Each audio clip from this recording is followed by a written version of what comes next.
Welcome to new TV Telugu. Bigg Boss fame Geethu Royal తిరుమలలో చేసిన ఓ పని ఇప్పుడు తీవ్ర వివాదాస్పదంగా మారింది. తన స్నేహితులతో కలిసి తిరుమల కొండపై సినిమా పాటకు రీల్స్ చేసి సోషల్ మీడియాలో పోస్టు చేయడంతో ఆమెపై విమర్శలు వెల్లువెత్తుతున్నాయి. ఈ ఘటనపై టీటీడీ కూడా తీవ్రంగా స్పందించి చర్యలకు ఉపక్రమిస్తున్నట్లు తెలుస్తోంది. గీతూ రాయల్ మరో నలుగురు యువకులతో కలిసి శ్రీవారి ఆలయ పరిసరాలు లడ్డూ కౌంటర్కు వెళ్లే మార్గం ఘాట్ రోడ్లలో ఓ సినిమా పాటకు వీడియోలు చిత్రీకరించారు. అనంతరం వాటిని సోషల్ మీడియాలో అప్లోడ్ చేయడంతో భక్తులు ఆగ్రహం వ్యక్తం చేస్తున్నారు.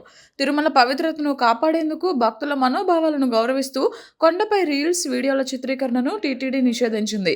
ఈ నిబంధనలను పదే పదే హెచ్చరిస్తున్న కొందరు లైకులు, ఫాలోవర్ల కోసం వాటిని ఉల్లంఘిస్తూనే ఉన్నారు. గతంలో ఇలాంటి పనులు చేసిన వారిపై కేసులు కూడా నమోదయ్యాయి. ఈ వివాదంపై గీతూ రాయల్ ఓ వీడియో ద్వారా వ్యంగ్యంగా స్పందించారు. అందరికీ గుడ్ న్యూస్, నాపై చర్యలు తీసుకుంటారట. అందరూ హ్యాపీగా ఉండండి. ఇంత చిన్న విషయాన్ని ఇంత పెద్దగా చేసినందుకు థ్యాంక్ యూ. నా సగం జీవితం పోయింది, మిగిలింది కూడా మీరే పోగొట్టండి అని పేర్కొన్నారు. గీతూ వ్యాఖ్యలతో ఈ వివాదం మరింత ముదిరింది. కాగా నిబంధనలను అతిక్రమించిన గీతూ, ఆమె బృందంపై కఠిన చర్యలు తీసుకునేందుకు టీటీడీ అధికారులు సిద్ధమవుతున్నారు.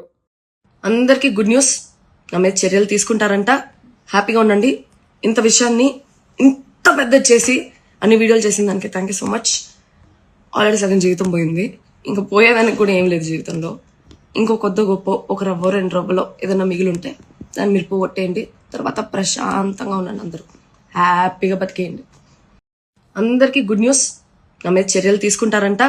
హ్యాపీగా ఉండండి. ఇంత విషయాన్ని ఇంత పెద్ద చేసి అన్ని వీడియోలు చేసిన దానికి thank you so much. Already సగం జీవితం పోయింది, ఇంకా పోయేదానికి కూడా ఏం లేదు జీవితంలో. ఇంకో కొద్ది గొప్ప ఒక రవ్వ 2 రవ్వలో ఏదైనా మిగిలి ఉంటే దాన్ని మీరు పోగొట్టేయండి. తర్వాత ప్రశాంతంగా ఉండండి, అందరూ హ్యాపీగా బతికేయండి.